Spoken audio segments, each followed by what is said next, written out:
আর যারা ছিল নির্যাতিত, যারা ছিল অত্যাচারিত, তারা এখন সমাজে মাথা উঁচু করে ঘুরে বেড়াচ্ছে। বাংলাদেশ জাতীয়তাবাদী দল বিএনপি, বাংলাদেশ জামাত ইসলামীকে এই দেশে মাথা উঁচু করতে দাঁড়াতে দেওয়া হবে না বলে অনেক মামলা দেওয়া হলো, অনেক রিমান্ডে নেওয়া হলো, অনেককে ক্রস ফায়ারের নাম করে মৃত্যুর কোলে ঢেলে দেওয়া হলো। আজকে সেই শয়তানেরা তাকিয়ে তাকিয়ে দেখো, বিএনপি জামাত গোটা দেশে মাথা উঁচু করে ঘুরে বেড়াচ্ছে। আর সেই স্বৈরাচারীরা টপলা টুপলি বেঁধে নিয়ে কুকুরের মতো দেশ ছেড়ে পালিয়ে গেছে।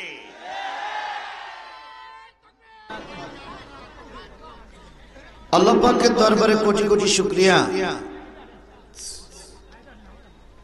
যিনি এই সন্ধ্যাবেলায় প্রচন্ড ব্যস্ততার ভিতরে শুধুমাত্র কেবলমাত্র কোরআনের মহব্বতে আপনাকে আমাকে এই কোরআনের মাহফিলে কবুল করেছেন। বলুন তো, সবাইকে কি আল্লাহ কোরআনের মাহফিলে কবুল করে? করে না। এই মাহফিলের জন্য মাইকিং হয়নি, পোস্টারিং হয়নি, আজকে অফিসিয়াল কোনো কাজও নাই। তাহলে হিসাবে তো মাগরিবের আগেই ময়দান ফুল হয়ে যাওয়ার কথা ছিল।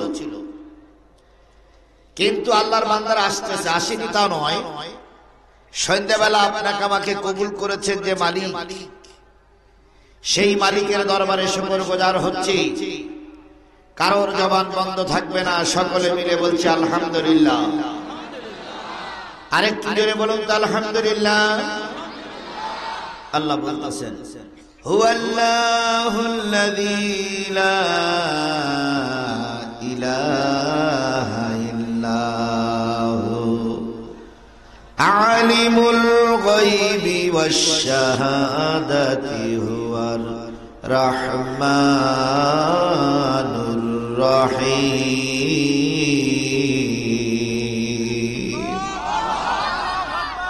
তিনি সেই আল্লাহ, তিনি সেই রহমান, তিনি সেই আল্লাহ, যে আল্লাহ ছাড়া কোনো ইলাহা নাই, হুকুমদাতা নাই।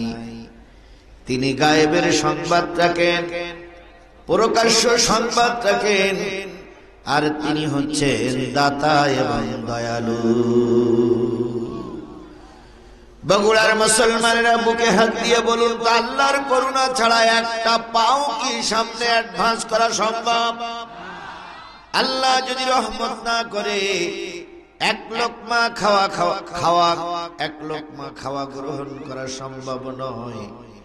আল্লাহ যদি রহমত না করে এখান থেকে বাড়ি ফিরে যাওয়া সম্ভব নয়।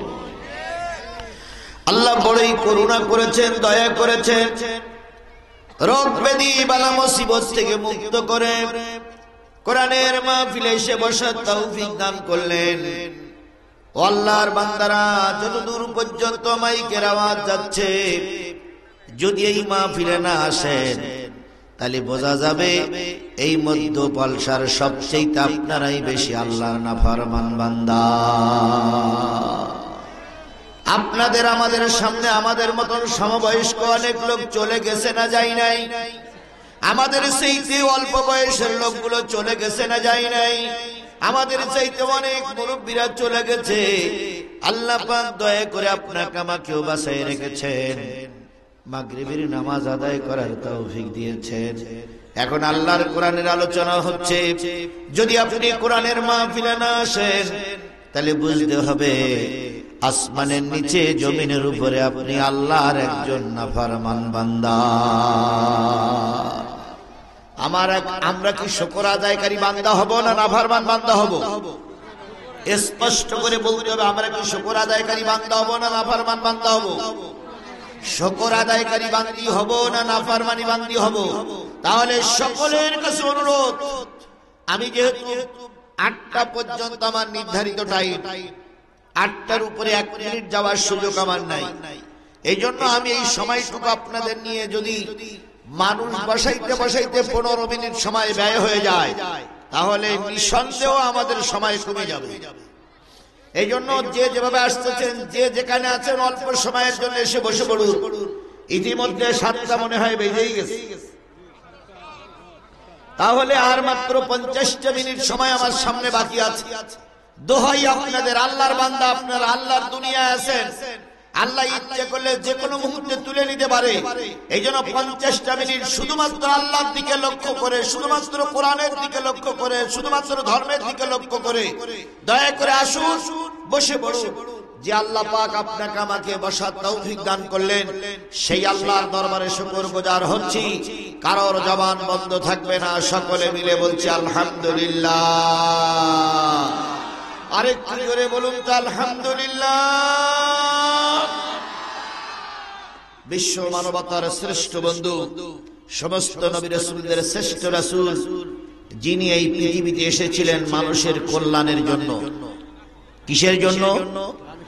মানুষের নাজাতের জন্য, মুক্তির জন্য। কথা বলেন ঠিক না বেঠিক? আচ্ছা বলুন তো, রাসূলের চাইতে ভালো মানুষ এই সমাজে কেউ ছিল? কেউ ছিল? কেউ ছিল? কেউ ছিল না। আল্লাহর নবী এই সমাজে একসময় আলামিন বলে খ্যাত ছিলেন, এই সমাজে একসময় মাহবুব বলে খ্যাত ছিলেন, এই সমাজে একসময় প্রিয় লোক বলে খ্যাত ছিলেন। যখন এই নবীজি কালেমার দাওয়াত দেওয়া শুরু করলো, যারা তাকে প্রশংসা করত তারাই তার বিরোধী হয়ে গেল। বগুড়ার মাটিতে আল্লামা সাঈদী অনেকবার মাহফিল করেছেন। কথা বলেন ঠিক না বেঠিক? যতবার মাহফিল করেছে লক্ষ লক্ষ মানুষ তার মাহফিলে সমবেত হয়েছে। যতদিন পর্যন্ত দিন কায়েমের সঠিক পথে তিনি আন্দোলনের পথে যতক্ষণ নেতৃত্ব না দিয়েছিলেন, ততক্ষণ গোটা বাংলাদেশে আওয়ামী লীগ, বিএনপি, জাতীয় পার্টি, জামাত ইসলামের কাছে তিনি প্রিয় ব্যক্তি ছিলেন। যেই না সঠিক কথা বলেছেন, সেই যারা তাকে ভালোবাসত তারাই আল্লামা সাঈদীর বিরুদ্ধে ক্ষমতা টিকাই রাখার জন্যই মিছিল করেছে।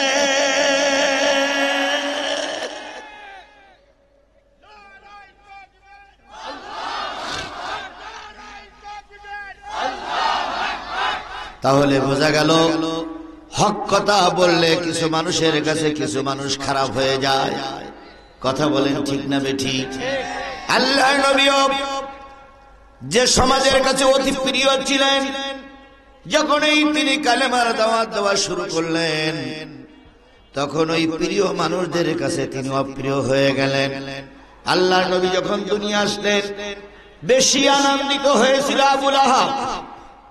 বিরাট আনন্দ করতে যে একদিন 70টা উট জবাই করে মানুষের খাওয়াইছে। 70টা উট জবাই করে খেলা কথা মনে করলেন আপনি?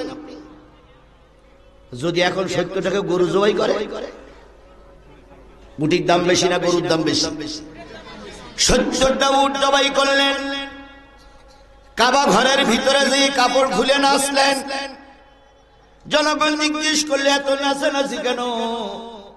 আবু লাহাব বলল, তোমরা কি শুনুনি আব্দুল্লাহর স্ত্রী আমেনার পেট থেকে এমন একটা সন্তান দুনিয়ায় নাজিল হয়েছে, যেই সন্তানদের দিকে তাকালে চাঁদের আলো মেলানো হয়ে যায়,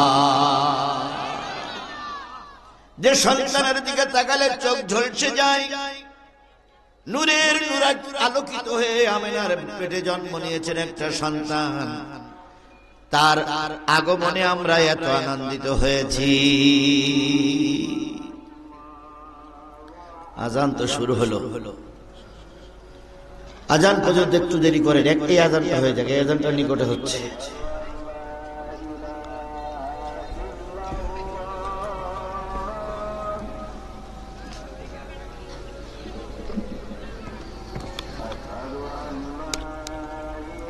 টেনশনের দরকার নাই,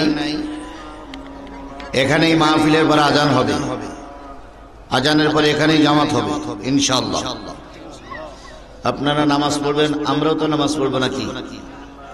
যদি মাহফিল দিয়ে নামাজই না পড়া হয় তো মাহফিল দিয়ে লাভ আছে? সুতরাং যে যেখানে আছেন বসুন। আমার সময় ছিল মাগরিবের পর থেকে এশা পর্যন্ত, আমি এশা পর্যন্ত কথা বলতাম। দোষটা আপনার। লা ইলাহা ইল্লাল্লাহ মানে আমাদের ক্ষমতা, আমাদের নেতৃত্ব কিছুই থাকবে না। ইসলামপন্থীরাই সরকার গঠন করবে। এটাও কি এই সমাজের লোক বোঝে না? বোঝে বলেই ইসলামপন্থীদেরকে কেউ কেউ মেনে নিতে পারে না। আল্লাহ নবী যখন কালেমার দাওয়াত দেওয়া শুরু করলেন, কিছু কিছু সময় তারা নীরব থাকলো। কয়টা আজান, চারিদিক থেকে আজান, এক সময় যদি হয় তাও তো, হ্যাঁ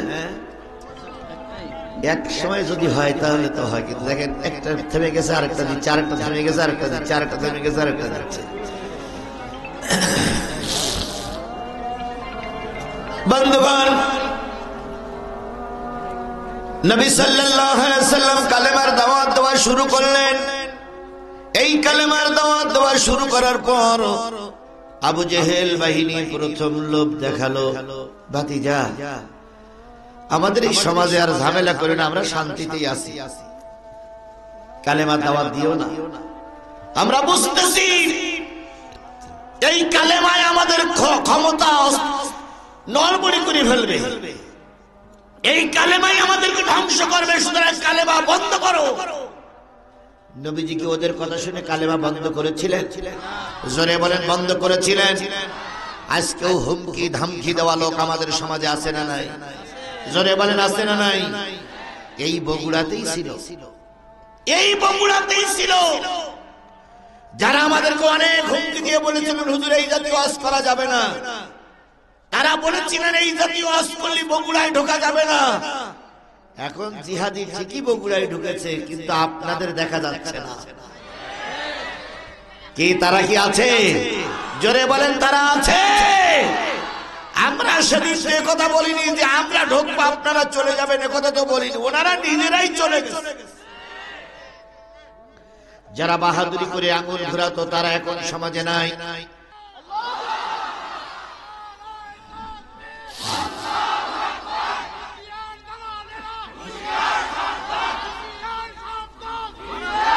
আমার ভাইরা, এ খেলা কার? আরো জোরে বলেন, এ খেলা কার?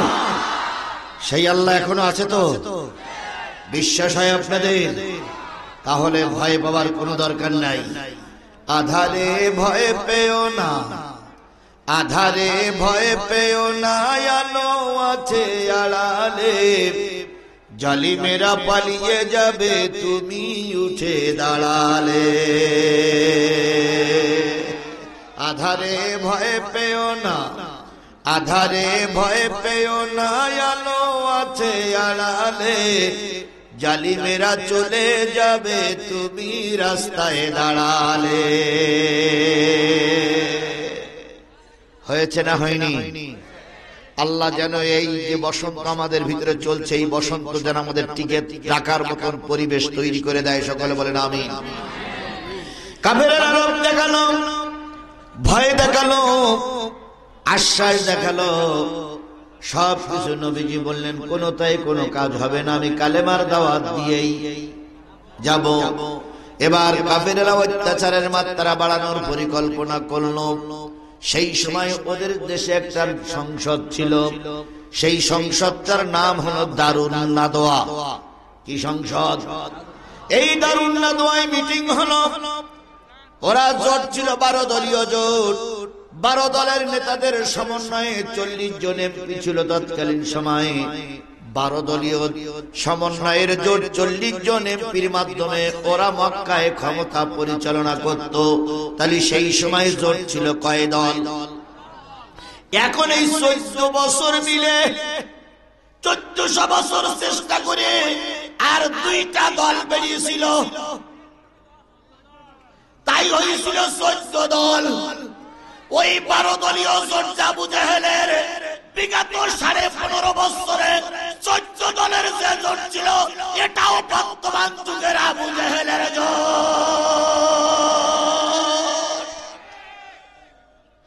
সেদিনের আবু জেহেল ছিল পুরুষ,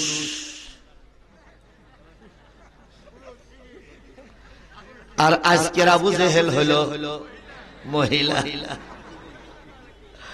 সেদিনের আবু জেহেল ছিল পুরুষ, আজকের আবু জেহেল হলো লেডিস। কথা বলেন ঠিক না ঠিক? সেদিন ছিল উতবা সাহেব ওয়ালিদ ইবনে মুগিরার গোষ্ঠী, আর আজকের গোষ্ঠীর ভিতরে ছিল এরশাদের দল, তারপরে ছিল হাসান হক ইনুর দল, রাশেদ খান মেননের দল, এরাই ছিল এই আবু জেহেলের গোষ্ঠী। 12 দলীয় জোটে সিদ্ধান্ত হলো রাসূলকে মেরে দিতে পারলে অনেক পুরস্কার ঘোষণা করা হলো। 70টা উট দেওয়া হবে, সুন্দর নারী দেওয়া হবে, সুন্দর বাড়ি করে দেওয়া হবে, বাহনের জন্য সুন্দর উট দেওয়া হবে। আজকেও দেখতেছি আবু জেহেলের বংশরা নবীর বংশকে মারার জন্য ঘোষণা করতেছে, পুরস্কার ঘোষণা করতেছে। কথা বলেন ঠিক না বেটি? গতকালকের আগের দিনে একজনকে দেখলাম, তিনি ঘোষণা করেছেন আজারির আল্লাহ এনে দিতে পারলে 10 লক্ষ টাকা পুরস্কার দেওয়া হবে।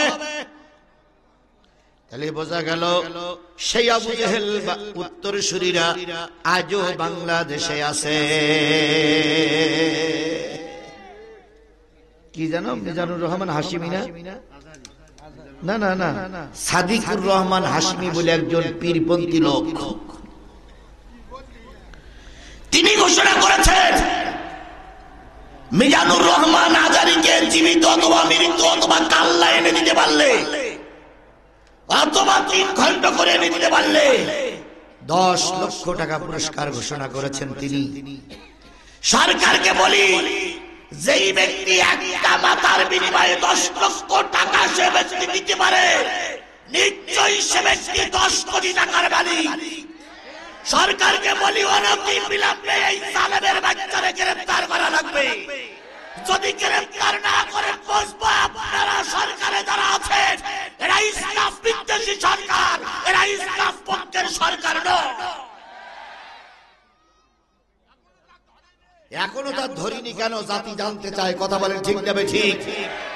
বগুড়ার এই লাখ হাজারো জনতার কাছে আমার প্রশ্ন, মিজানুর রহমান আজারীকে মারার জন্য যে ব্যক্তি 10 লক্ষ টাকা পুরস্কার ঘোষণা করেছে, আপনারা তার শাস্তি দাবি করেন কিনা? আপনারা কি তার শাস্তি চান? জোরে বলেন শাস্তি চান।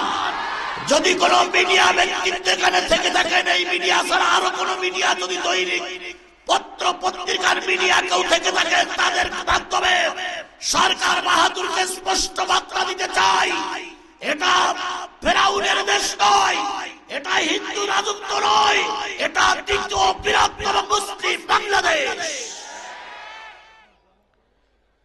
বাংলাদেশের সবচেয়ে জনপ্রিয় স্কলার, বাংলাদেশের সবচেয়ে